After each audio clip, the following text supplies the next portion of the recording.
withdraw our corresponding sanctions. However, sanctions related to human rights, terrorism, ballistic missiles will remain in place. I was at the G20 in Turkey and I talked to the Minister of Finance, the Secretary of Treasury in the United States, and he emphasized this as well. They will stay in place until Iran fundamentally changes its policies and respects human rights. That's the right approach. So if I could jump in. So I'd like to be absolutely clear on what Justin Trudeau did say. We absolutely recognize that Iran presents an existential threat to Israel. Absolutely. We have said that if, and this is very clear, if this deal gets signed, if we verify that Iran complies with the terms of this deal, if Iran stops supporting terrorism, then there may be the conditions for opening the embassy, like the Conservative government of David Cameron in the United Kingdom has already done. So that's what we've actually said. So that's clear. But what is not clear is to say that I think that acknowledging says it. It's not clear. The question is, does the Conservative government support the deal with Iran? It is a yes or no question. I have said we acknowledge it, but you're misrepresenting, I have to say with respect, it's a yes or no question. What Justin yes Trudeau... Or no. It's yes or no. We acknowledge it. That's it. What else is there to say? The point is, you're misrepresenting what Justin Trudeau said. He didn't put all the conditions that you would like to see. I respect your views. I agree with them. But those aren't the views of your party. Gentlemen, and they're not the party, and they're not the views of your leader. Please. It's not important to say what did he say? Did he put a dot on the T or a cross on the I?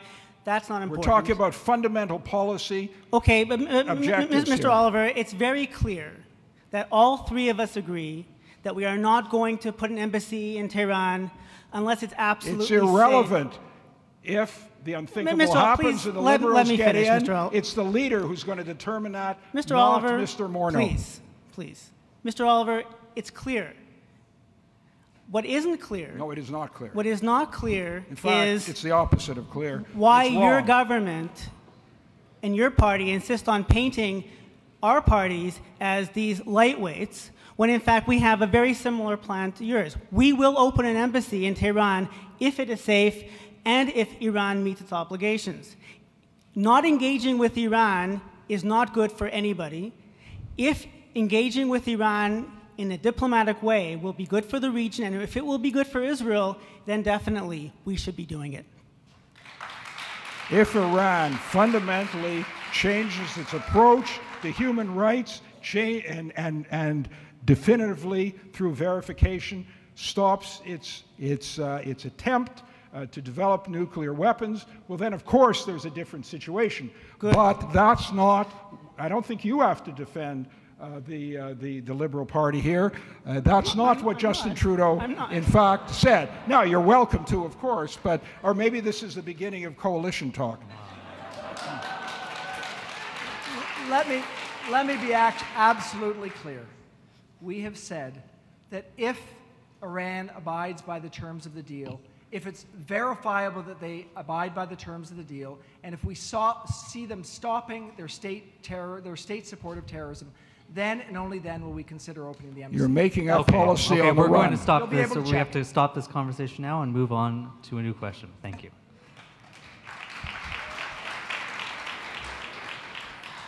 Shifting gears, question number 3 is about genetic discrimination. Canada is the only G7 country without specific protections in place to prevent genetic discrimination. Currently, anyone in this country who takes a genetic test can be compelled by insurance companies or employers to disclose the results. Jewish Canadians are particularly impacted, with genetic markers indicating an elevated risk for certain cancers being disproportionately prevalent among Jews of Eastern European descent. Testing and treatment can save lives, of course, but genetic discrimination discourages many from getting tested and penalizes others for taking potentially life-saving actions. How will your party prevent genetic discrimination in Canada? And Mr. Morneau, you'll begin.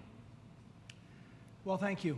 I have, as I mentioned at the outset, I've built a business which is the largest pensions and benefits business in Canada. So One of the things we do in that business is we provide advice for companies on employee benefit plans, both in Canada and in the United States.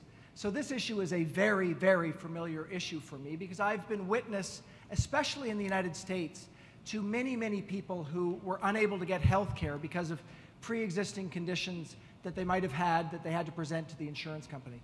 So this issue, which is so important for the Jewish community because of the BRCA gene, is also important to many, many other people across North America. So what we would do is we would make sure that we introduced into Parliament, and we think we could do this with all party support, a bill that would prevent insurance companies from using genetic testing or pre-existing conditions that would preclude them from either getting access to insurance or preclude them from getting pricing on insurance that's so high that it's not accessible to them. So I believe that we would have all party support in this discussion, and I think it's an important decision not only for the Jewish community, I understand it's important for the Jewish community, but for the many, many other people that are going to have access to genetic testing over coming years that's going to be able to give them the opportunity to make life-saving decisions for themselves. And they shouldn't be precluded from doing that because they have to worry about a potential high-priced or inaccessible insurance product afterwards.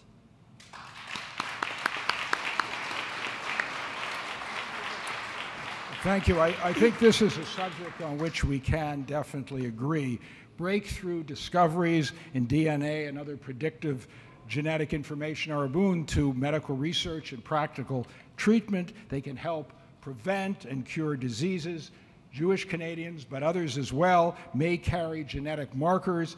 In the case of Jewish Canadians, they may indicate an elevated risk for breast and ovarian cancer. Tay-Sachs is another disease which, as Yoni pointed out, is one that could be found predominantly in Ashkenazi families.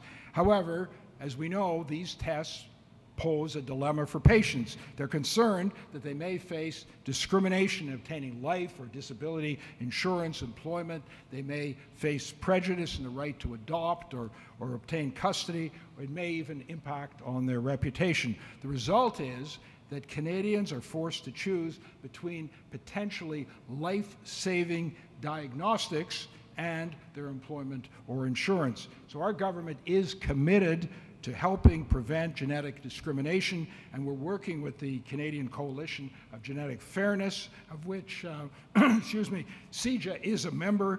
We introduced legislation, therefore, to tackle the challenge head-on.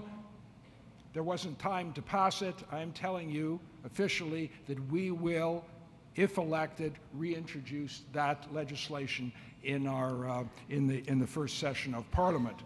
The Canadian Human Rights Act was passed by Parliament to ensure that individuals who may suffer from discrimination are provided with equal opportunities. An amendment of the Act would expand the definition of discrimination on the basis of disability to include genetic discrimination. It would also would apply to the federal government, to First Nations, as well as federally regulated banks and telecommunications companies. But because of the division of constitutional powers, we would have to work with the provinces to get them to introduce comparable legislation. We want to provide leadership in that regard. You know, the federal government only regulates some employers, so that's why we have to make this a federal provincial issue. I'm proud of the action that's being undertaken by our Conservative government. I'm proud that CIJA endorsed our legislation to combat genetic discrimination. As CIJA's Richard Morneau put it, our reforms are an important step in the right direction, and it's a clear signal that the federal government is willing to work on this issue. Working together, we're taking action so Canadians can receive fair treatment and lead healthier lives.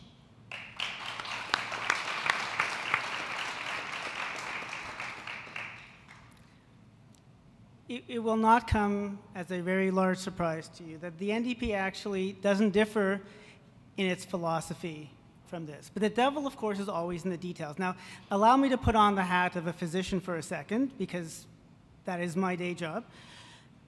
When you look at a gene, not everybody with that gene, with very few exceptions, will develop a disease. Huntington's disease is one notable exception.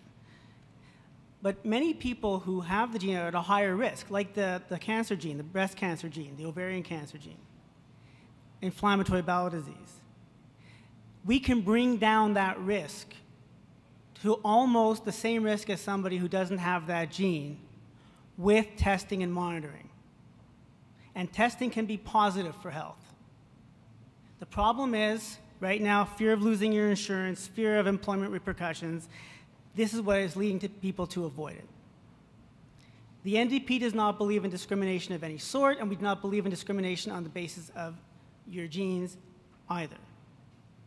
Tay-Sachs, just by the way, does not carry with it employment or insurance implications to a great extent because most people who have Tay-Sachs die very, very early in life.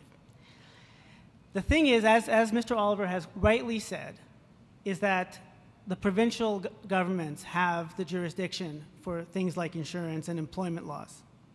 The key is sitting down with the premiers to do that, to talk about it. And we have seen a government that has spent less time talking to premiers than any other government in the history since I've been alive.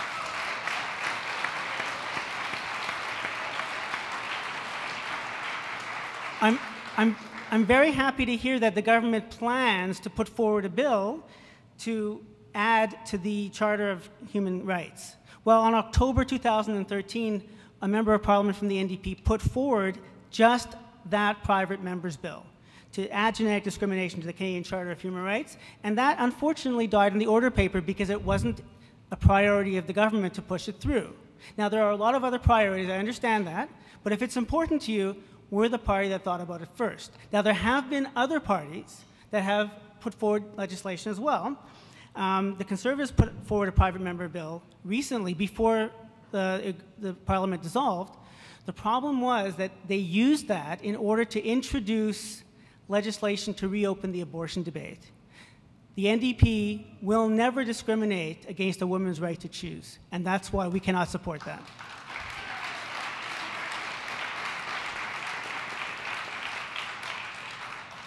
Well, I think the question that's raised for this free-for-all is federal-provincial relationship.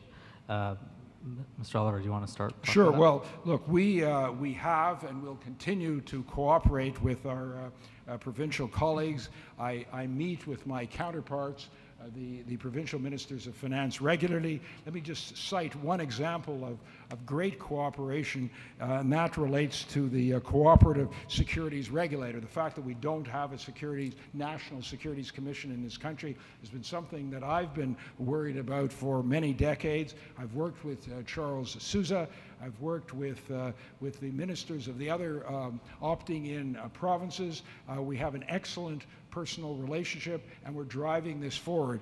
Where we believe there's an important public interest issue at stake, we're of course very happy to work with our provincial colleagues, and in fact do so, and I'm not the only minister who is involved. What we have to be of course sensitive to is what the Constitution says, and the Liberals brought in a bill which was fundamentally flawed because it violated that constitutional division of powers.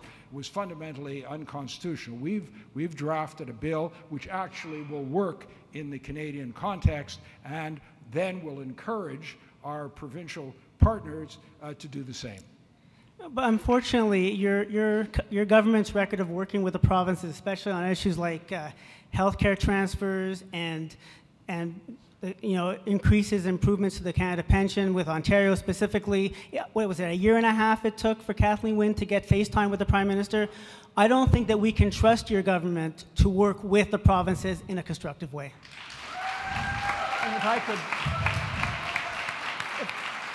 I could just amplify that for a moment, because it's really worth spending a moment on this. Canada is a complicated country. We have responsibilities that are provincial, we have responsibilities that are federal, and of course, there's a huge challenge in places where the ability to tax and the need to spend are in different places. in order to resolve these differences, we actually need to work together. So I applaud Mr. Oliver for his work on trying to get securities regulators at work across the country. But I'll tell you, in most organizations, when the second in charge works on things and they can't actually get to conclusion, the person who's actually in charge sits down and works on it. So our Prime Minister has not met with the premiers of the provinces for the last 6 years. I mean, this is unbelievable, but it's actually the truth. So imagine this in our country. There are many, many issues that we need to deal with, Mr. Oliver, that require prime ministerial input. And you've mentioned a few, like the Canada Pension Plan. We understand that environmental regulation in this country is largely provincial, but requires federal leadership. Things that you want to work on need your boss to get on it, and he's not up for the job. Quite right. Mr. Oliver, just a quick word. I have to Very quickly, please. I have to correct something about that was mentioned about health care. We have increased health care payments to the province of Ontario and to all the provinces and territories by over 70% since we took office. We've done the responsible thing. Unfortunately, here in Ontario, all the money that we've transferred for health care hasn't been spent on health care. That's a different issue. Okay, thank you. Okay, we'll move on to question number 4. Mr. Oliver, you will have the first response, and the subject is Israel. For almost 70 years, Canada and Israel have demonstrated the value of close cooperation for the growth of their economies, for the health of their societies, and the safety of their citizens. This close friendship has also been harnessed in the pursuit of peace with Israel's neighbors, in which Canada's role has been enhanced by the bilateral relationships. What specific steps will your party take to build on the strength and the vitality of the Canada-Israel relationship, diplomatically, economically, and scientifically, among others? Thank you. Israel today has no greater friend than Canada, and this is not an exaggeration, nor is it an accident. It's true because of the leadership of our Prime Minister, Stephen Harper, and the fulsome support of his colleagues. And I've had the opportunity to work on quite a number of important bilateral issues in my 2 roles as Minister of Finance and Minister of Foreign Affairs, and Minister of Natural Resources. There is a deep diplomatic, military, commercial, scientific, and cultural relationship between our countries, and it reflects the best of Canadian values and the best of Israeli values. For example, I joined Israel's Canadian ambassador, Rafael Barak, in announcing the Canada-Israel Health Research Program. That's a $35 million 7-year program that will support Canadian and Israeli biomedical researchers. And it's only one small instance of a deep and collaborative relationship. You know the record. The Prime Minister has embraced Israel like no world leader before him. So much so, and for so long, it can no longer be denied. It can only be attacked as being unbalanced. Well, when he said there are no grays in the battle between a democratic ally and terrorists who wish to destroy it, personally, I'm proud of that moral clarity. So let me say it straight. Canada supports Israel's right to exist as a Jewish state and its right to defend its people, its territory, and its identity. And that stand is tied to the Prime Minister's profound sense of justice. It reflects what makes Canada great, and it explains his willingness to stand up and be counted while others lapse into the silence of indifference or join in the cacophony of hostility. It extends to his hard line against anti-Semitism and the double standards and obsessive criticisms of the Jewish state. And his stand is more than words, it's action. In 2006, he was the first world leader to cut off funds to the Palestinian Authority after Hamas overpowered Fatah. He led the boycott of the racist Durban II conference. He blocked a G8 statement in 2011 that isolated Israel as the root cause of the Israel-Palestinian conflict. And over 3 years, the Human Rights Council, Canada stood alone in defense of Israel 8 times casting the only no vote against unfair condemnation, a real change from the previous Liberal government. Our government will stand with Israel through fire and water.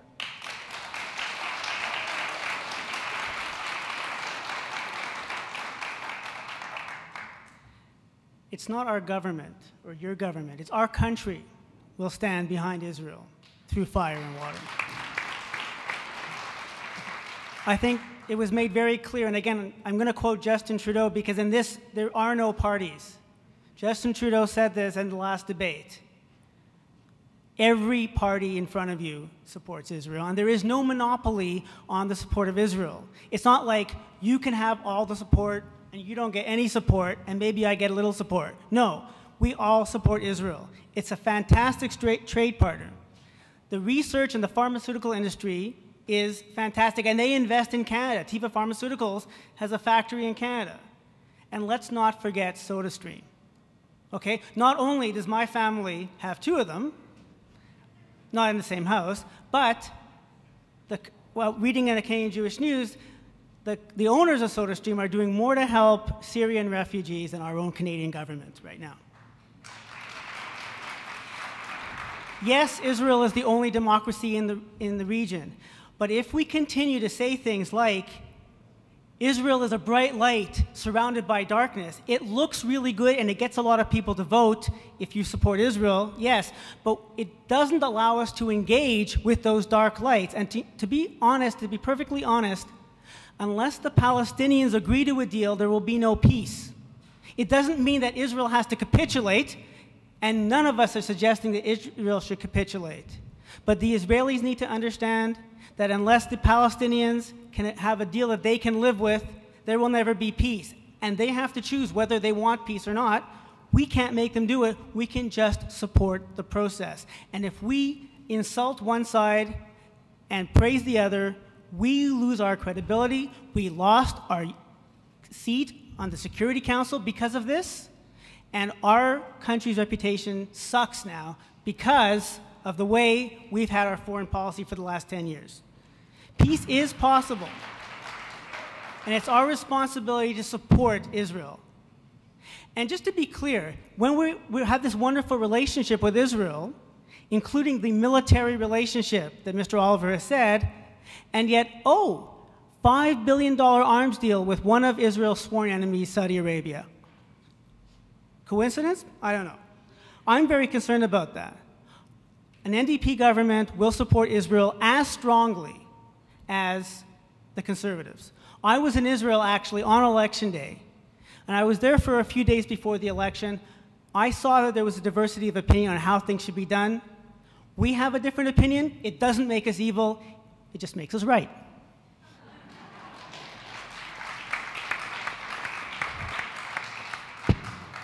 For absolute clarity, I wasn't in Israel with Hal.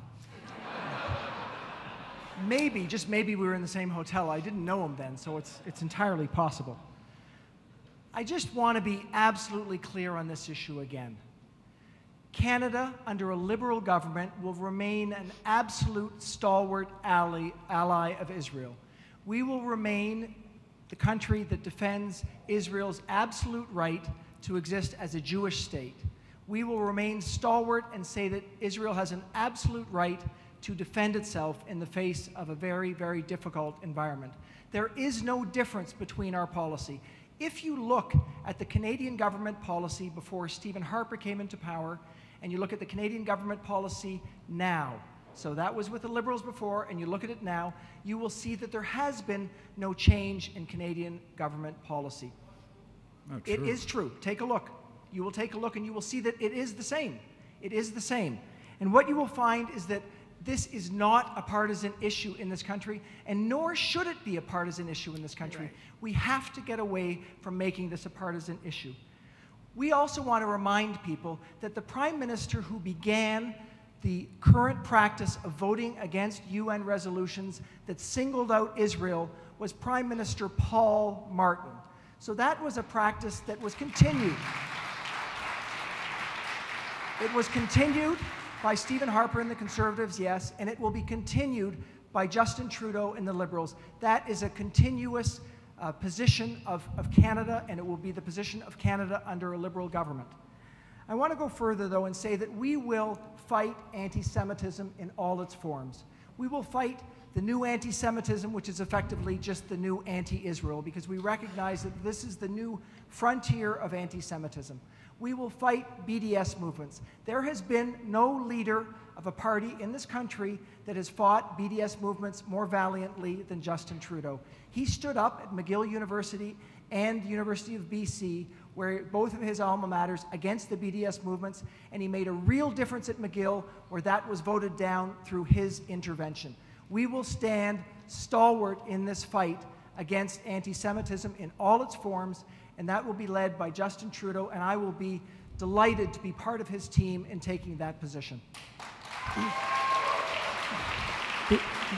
You know, I think that as individuals we may be able to agree, but the history is not quite what was portrayed, although by implication, by starting with Paul Martin, you're admitting that under previous Liberal governments it was very ambivalent indeed. And in fact, under Jean Chrétien, Canada voted to condemn Israel at the United Nations during the Second Intifada. In 2011, Canada voted 14 times for resolutions critical of Israel. But you know, under Paul Martin, he appointed Yvan Charbonneau as Canada's ambassador to UNESCO, who called Israel a rogue state. And it was Paul Martin who directed the Foreign Affairs Minister to lay a wreath at the grave of Yasser Arafat.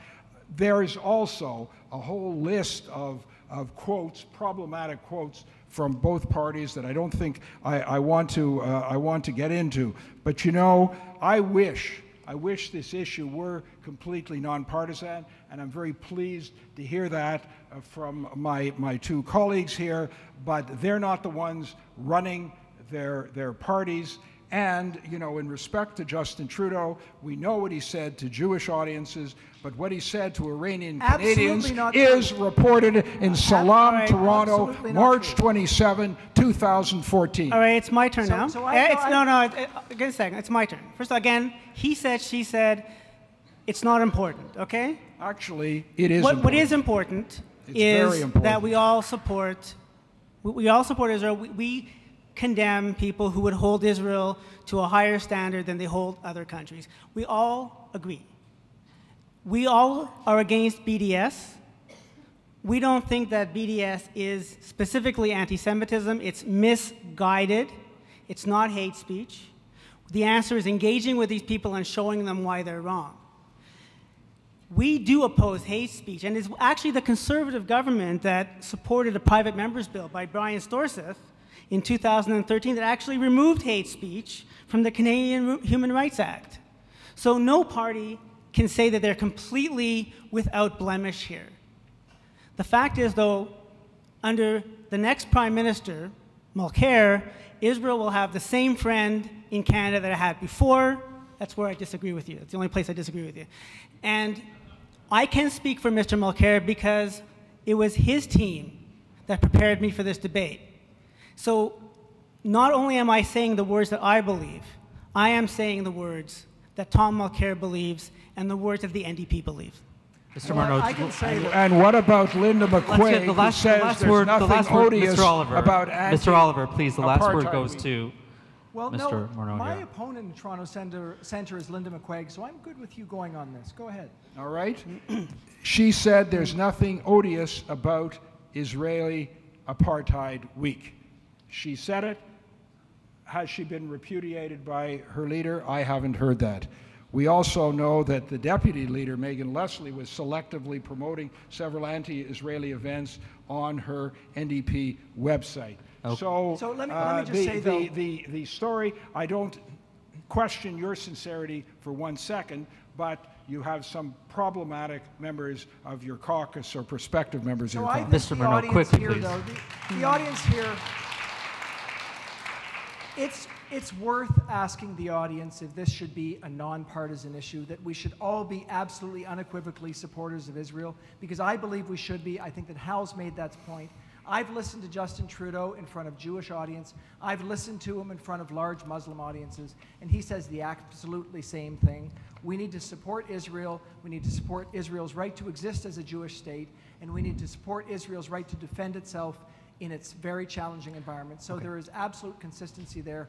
And I, for one, believe this must be a nonpartisan issue, and that is the position of the Liberal Party, no matter what. Okay, thank you.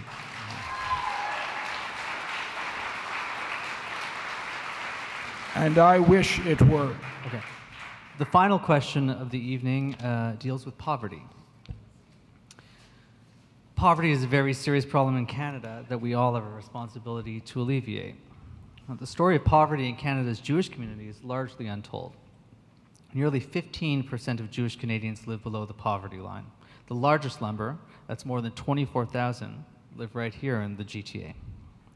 What would your party do to ensure social services and affordable housing are most effectively provided to those in need? And Dr. Berman, you'll begin. Well, I think it's appropriate that the NDP get to talk about poverty. The reason is that our party started, the CCF started as a group that was opposed to poverty in Canada. And we have been working to eliminate poverty since that time. Our programs that we put forward aren't very flashy, but they're meant to work. We've heard a lot of things about this from other parties in past elections, and they've never been put into place. Our strategy is to lift 10,000 seniors out of poverty in the first 4 years. In 1988, Ed Broadbent moved a motion, all party support, to eliminate poverty for children by 2000.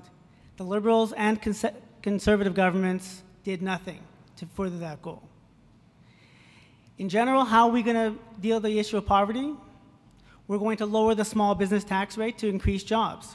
We're going to invest in innovation and help industry create high-quality jobs.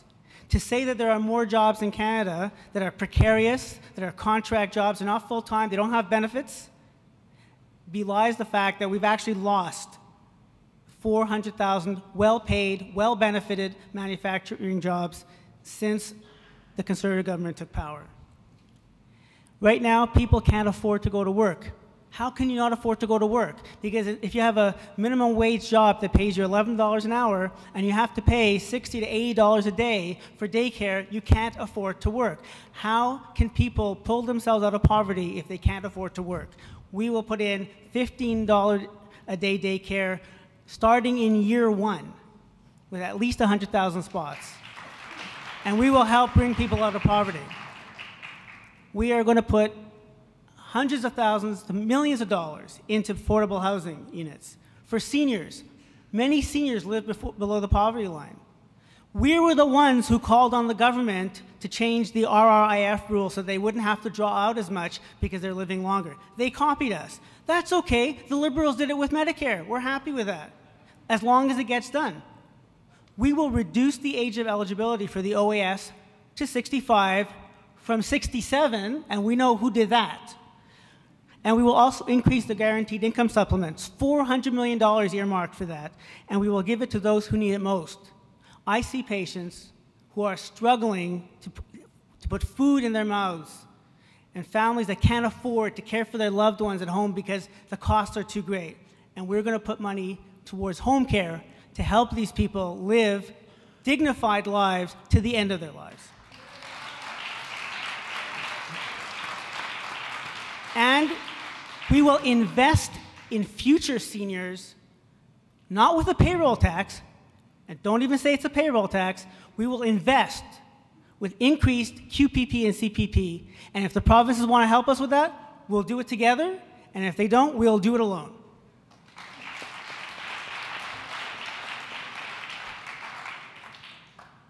So this is a really important question, and I'm running for office in Toronto Centre, a part of the city where we see people from all walks of life, from all different ethnicities.